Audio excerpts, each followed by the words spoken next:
Frank had it all planned out.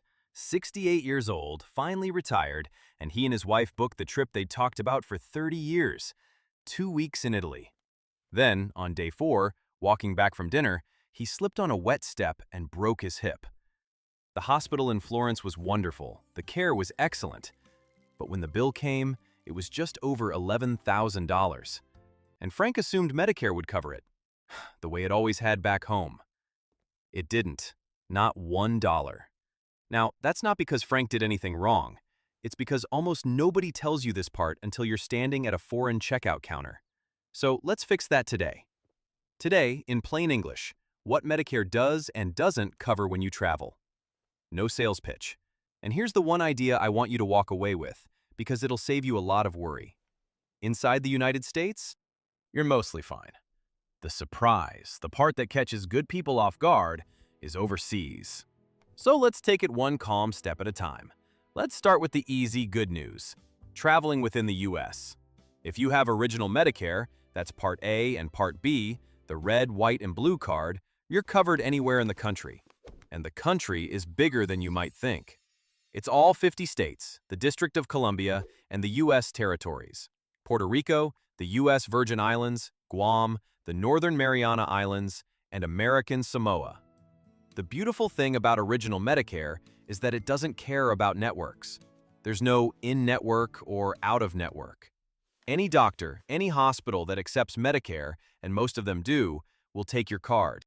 So if you're driving from Ohio to Arizona to visit the grandkids, and something happens in New Mexico along the way, you walk into that hospital just like you would back home. That's it. No referral, no service area, no homework.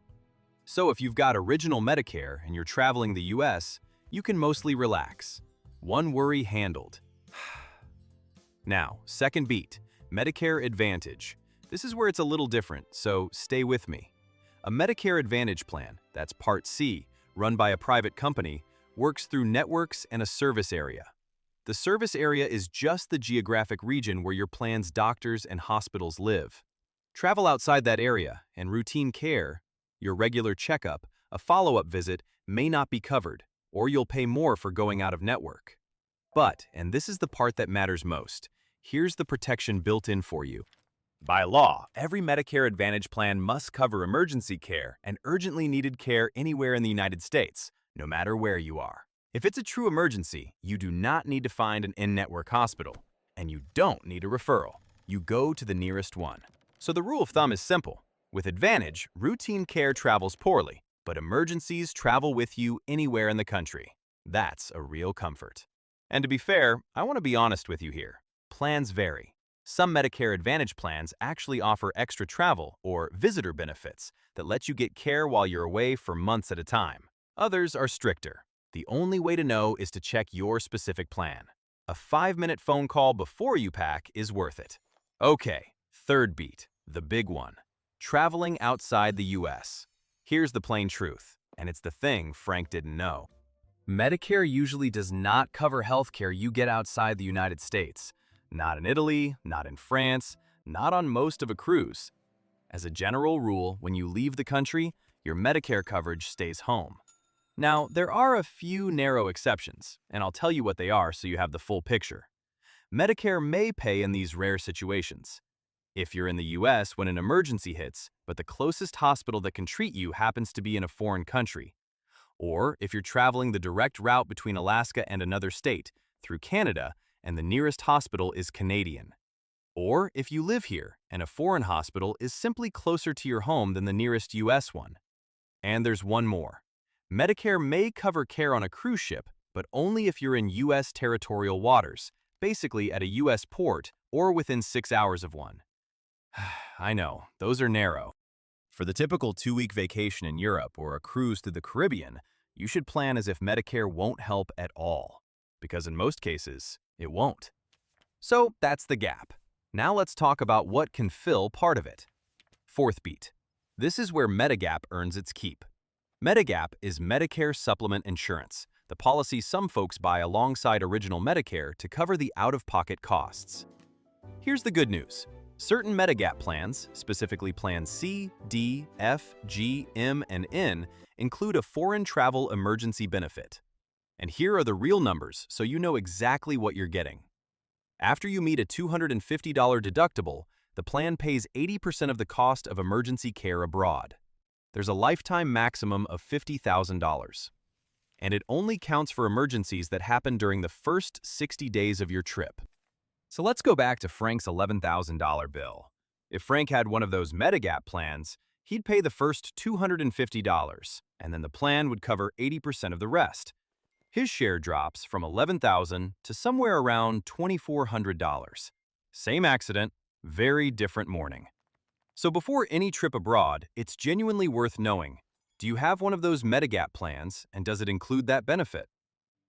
Fifth beat, and this is the practical one. What about everyone whose coverage doesn't travel? The Medicare Advantage member, or the person whose Medigap plan doesn't have that benefit, or who's traveling past those first 60 days. For real trips abroad, many people simply buy a separate travel medical insurance policy for the dates they're away. Medicare.gov itself points this out, because Medicare's foreign coverage is so limited.